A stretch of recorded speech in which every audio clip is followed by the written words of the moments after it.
Hello students, so today we'll start with the new chapter, evolution, right? So when you hear the term evolution, the immediate picture which comes to your mind is the evolution of man, that is from monkeys to man, right?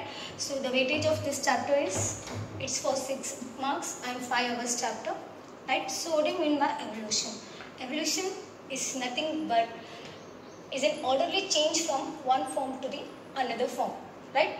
Evolution means it is a change from one form to the another form, okay, or the gradual group change from one generation to another generation, right? When you look back, that is millions years ago, the complete environment or the complete system was quite different when compared to present. Fine. So since ever the man has appeared on this earth, right, and he was very interested to know how the life has been origin, and it is a human tendency, and even we are very much interested to know how the life has been came into existence, right? So here, considering all these views, many scientists and many philosophers, they have put many theories. So let us study one by one which are those theories. So first comes the theory of special creation, cosmozoic theory or panspermia theory, theory of abiogenesis or theory of spontaneous generation, theory of biogenesis, and the theory of chemical evolution, right? So these are the theories. So we'll study one by one in detail. So first comes the theory of special creation. The name itself tells special. So when compared to all these theories, this theory is it's totally different. Means according to this theory, they believe that the life has been created by God or by supernatural power. So it is one of the oldest theory, right? So this theory does not have any proof or the evidences. So this can be neither proved nor disproved. So it is completely out of scientific investigation, scientific framework, right? But according to our biology, we prove only based on the proof experiments. Okay, so due to that reason, this theory, it can be neither proved or disproved. Fine. So next comes the cosmozoic theory or panspermia theory, right? So according to this theory, the life was been created by the spores or the microorganisms which came from the different planets. Means this theory, it states that the life was originated from the distant planets. They came in the form of spores or the microorganisms.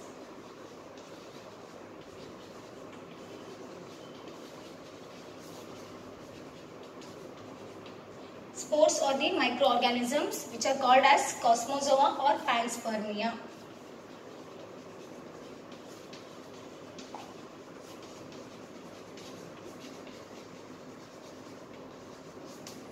Right?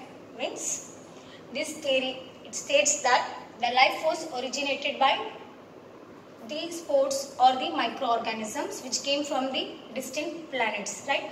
So they are called as cosmozoa or panspermia, which were preserved in the form of meteoroids. They were preserved in the meteoroids.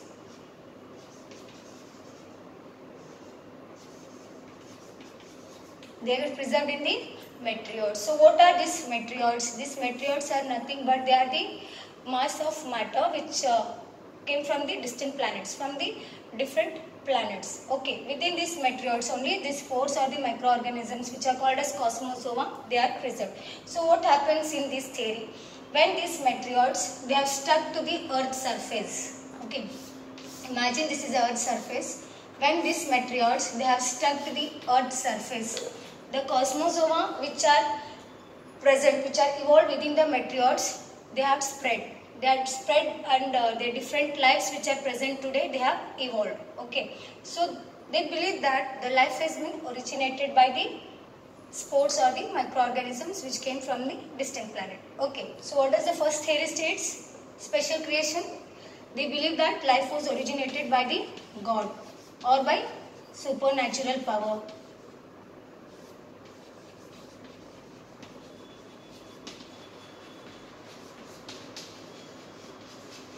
So what does the second theory states? The second theory states the life has been originated from the distant planets which came in the form of spores or the microorganisms which are called as cosmozoa or panspermia. Fine.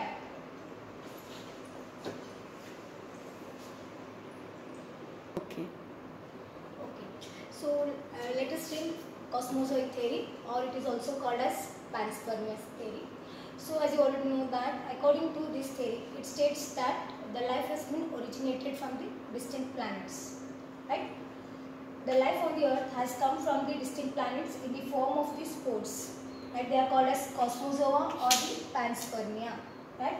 The spores are commonly known as cosmozoa or the panspermia. So where did this cosmozoa and panspermia are preserved? They are preserved in the meteoroids. Cosmozoa and panspermia are preserved in the meteoroids. So what are meteoroids? Meteoroids are nothing but they are the mass of matter from the outer space in which the spores were preserved alive. So within these meteoroids only the spores were preserved alive. Means what happens here? When these meteoroids they have struck the earth's surface, these spores they have got evolved and they are spread into the different life forms which are present today. Okay, but so according to this theory, means as you already know that only the earth is a planet where the life is present and no other planets the life is not seen, right? So this theory has been discarded. So next we'll move on to the another theory, that is the theory of abiogenesis, or it is also called as the theory of spontaneous generation. So according to this theory, it states that the life was originated from the non-living materials spontaneously and continuously.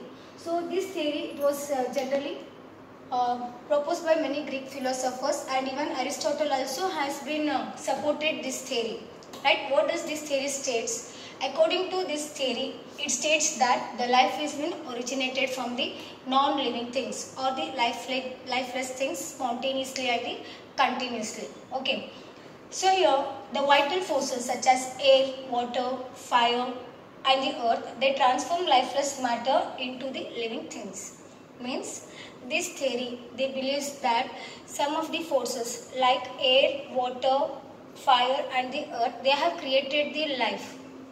Okay, they have created the life. Means from the non-living things, the life has been created. So some of the examples like mice, toad, snake, right? They all have been originated from the moist soil. Some examples. This theory states that mice, toad, and the snakes, they have been originated from the moist soil, and the fireflies were originated from the dews, mountain dews, right?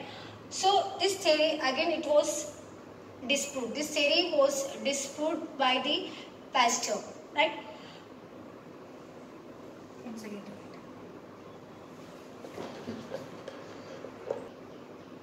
Okay. So far we have disproved the abiogenesis theory.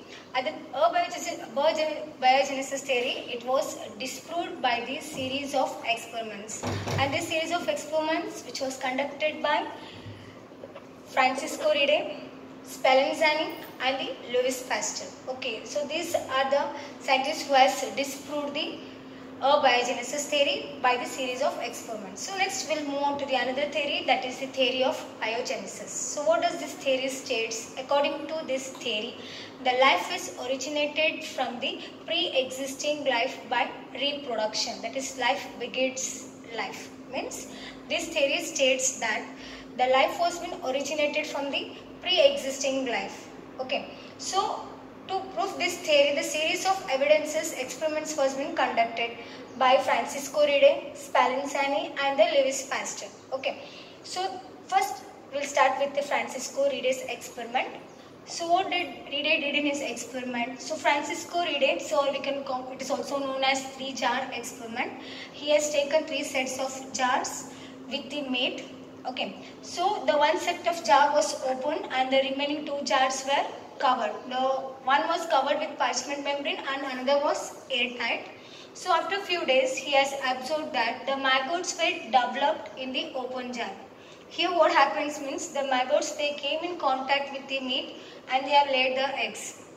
Right, but the remaining 2 jars remained uncontaminated. Means it was covered with parchment membrane and the airtight. The maggots did not came in contact with the meat, but they only came in contact with the jar which was open. Right. So here you can see that the maggots are absorbed in the open jar. As the flies laid the eggs, flies do not visit the other 2 jars as they were closed. So here the only the jar which was open, here you can see the maggots were developed and the remaining were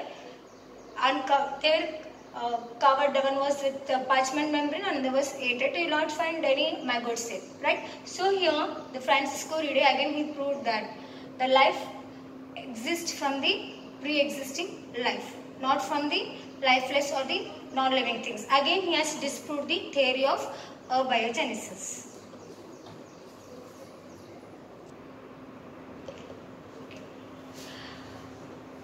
So far we have studied with Rede's experiment, that is the 3-set jar experiment.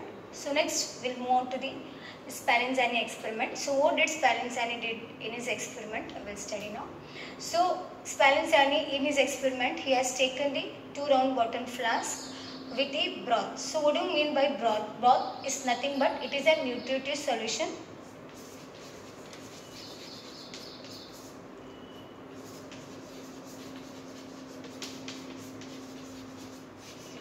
Broth is nothing but it is a nutritive solution and it is a mixture of sugar plus yeast. Okay.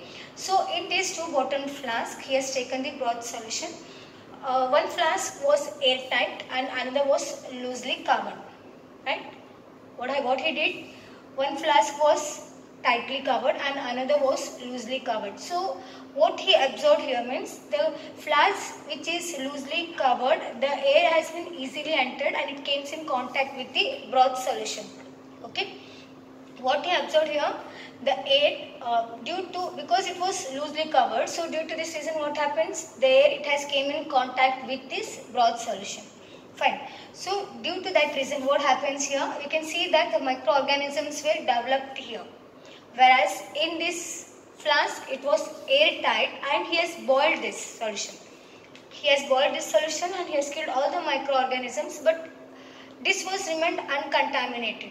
You will not see any microorganisms seen in this flask, but whereas due to this loosely covered, the air has been easily entered inside and it came in contact with this broth and the life has lived in this flask. Okay, so thus he proved that the life exists from the pre-existing life. Okay, even Spallanzani, even he has contributed, that is he also disproved the abiogenesis theory and he has contributed to biogenesis, right? So next we'll move on to the another theory, that is the Pasteur experiment, or it is also called as swan neck experiment. So what did Pasteur did in his experiment? He has taken 2 round bottom flasks with the long neck. He has taken 2 round bottom flasks with the long neck, or it is also called as swan neck theory because of the he has given the S-shaped curvature, or it just looked like a swan. Okay. So what did he did here? He has taken 2 round bottom flasks with the broth in both the flasks. So only one change he did is that he has given a S-shaped curvature to this flask. That is, the neck of the flask was given S-shaped curvature and he allowed the air to pass and comes in contact with this broth solution. He allowed the air and it can come easily in contact with the broth. But here the only changes occurred is that due to this curvature shape, the dust particle has been trapped here only. Further it did not allowed and it came in contact with the broth. So what happens here? The dust particles, they have got trapped here itself. Further it has did not came in contact with the broth. Whereas in this flask you can see that the air has been easily entered and it came in contact with this broth, and you can see the microbes were seen here. The microorganisms were grown here.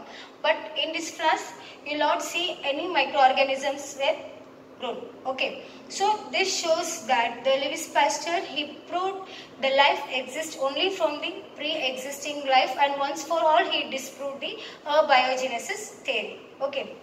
That's about the Pasteur's experiment. Then the question arises. So far we have studied all the theory states that first theory states the life was originated by God. Second theory states the life is originated from different planets. That is, the spores came from different planet. And third theory states that life was originated from non-living things. And Pasteur's experiment says that life exists from the pre-existing life. That the question arises, from where did the first life came into existence? To study the first life, the most suggested theory was the chemical evolution of life. Okay, now next we'll study how the life has been originated in the chemical evolution of life. Okay, so once again we'll have a glance on the Pasteur's experiment. So Pasteur's experiment, it is important for 3 marks and it is also mentioned in your NCERT. So once again we'll have a glance. So what did Pasteur did? So the Pasteur, he has taken 2 round bottom flasks with the broth. So here you have to observe 2 difference. In the first flask, the life seed. In the first flask, the life, that is the microorganisms were grew. How? The dust particles are allowed to enter. With the dust particles, even the microorganisms also enter. Okay. So here in this first flask, the microorganisms were grew. Okay. Why? Because here you can see that the air is came into contact with the broth. So what is broth? Broth is nothing but it is a nutritive solution. It is a mixture of sugar and the yeast. What about in the second broth? In the second bottom flask. In the second flask, he has given the S-shaped curvature. Right? He has given S-shaped curvature, and but here the air has allowed. The air came in contact with the broth. But where in the bent shaped structure, the dust particles were trapped here itself. It did not came in contact with the broth. Okay. So what happens here? In the second flask, the dust particles were trapped in the bent portion and it did not came in contact with the broth. Here itself it has got trapped and further it does not came in contact. So due to that reason, you will not find any microorganisms grip in this round bottom flask. Okay. Thus Pasteur, he disproved the theory of abiogenesis. Right. So that's about the Pasteur's experiment.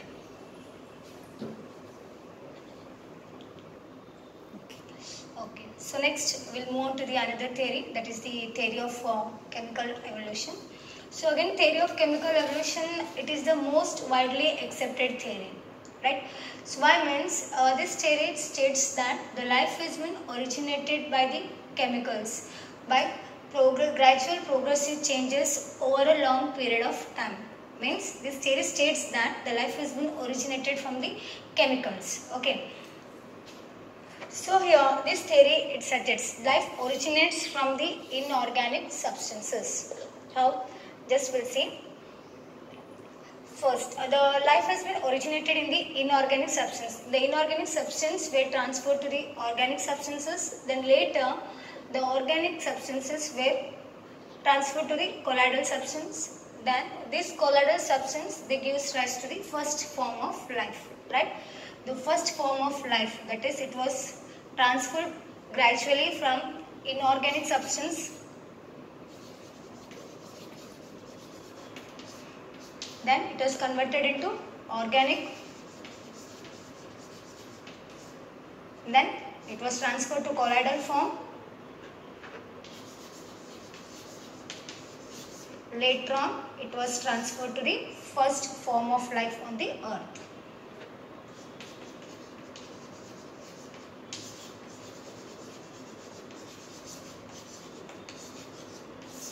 Okay. So according to the chemical evolution of life, what does it states? It states that the life was originated from the chemicals through a gradual progressive changes over a long period of time, and this theory was most widely accepted. Okay. So in order to understand this theory, it is essential for us to understand the origin of the earth and the prebiotic environment condition. So how does the environmental condition was present, and the most favorable or the most best theory which explains the origin of the earth is the Big Bang theory, or it is also called as the nebula theory. So Big Bang theory we'll study in the upcoming classes. Okay. So far we have studied what is evolution and what are the different theories. So once again we'll have a glance. So what is evolution? Evolution, it is an orderly change from one form to the another, right? So here evolution, the definition is important. It is asked for 1 marks.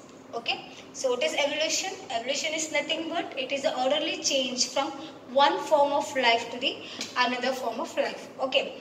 So next comes the theories. So far we have studied 5 different types of theories, right? First comes the theory of special creation, cosmozoic theory or panspermia theory, and theory of biogenesis, and chemical evolution of life. So different theories, they have given the different opinion how the life has been originated. So once again we'll have a glance. So first comes the theory of special creation. So according to this theory, they states or they believe that the life was originated by the God or by supernatural power.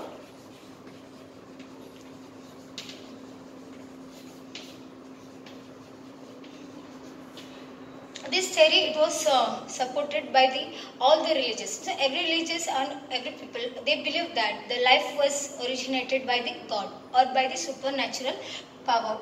As such, this theory does not have any evidences to prove. So this theory, it can be neither proved or disproved. It is the out of scientific framework. Okay. Next comes the cosmozoic or the panspermia theory. So according to this theory, it states that the life was originated from the different planets, from the distant planets, or from the other planet. The life has been come in the form of spores or the microorganisms. In the form of spores or microorganisms, the life has been originated. Okay, as such you already know that only the earth has the life, no other planets have got the life, right? So even this theory, it was discarded. Next comes the theory of abiogenesis. So this theory, it states that the life was originated from the non-living things or lifeless things.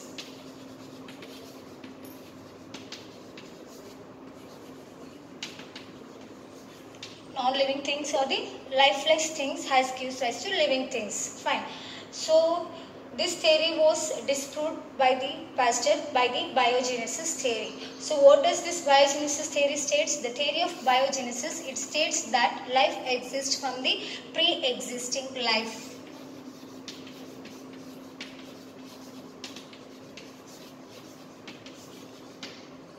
It states that life exists from the pre-existing life. So again here in the theory of biogenesis, it was supported by the series of experimental evidences, and different scientists have contributed much to this experiment, like Francis Crick, Spallanzani, and the Pasteur's experiment. In detail we have already studied, right? So next comes the most favorable theory was the chemical evolution, and what is this? It was the most widely accepted theory.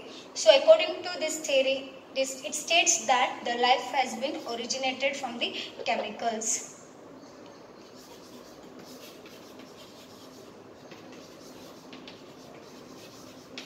Life originated from chemicals. The first form of life came into existence in the form of chemicals. That is, first it was in the form of inorganic form.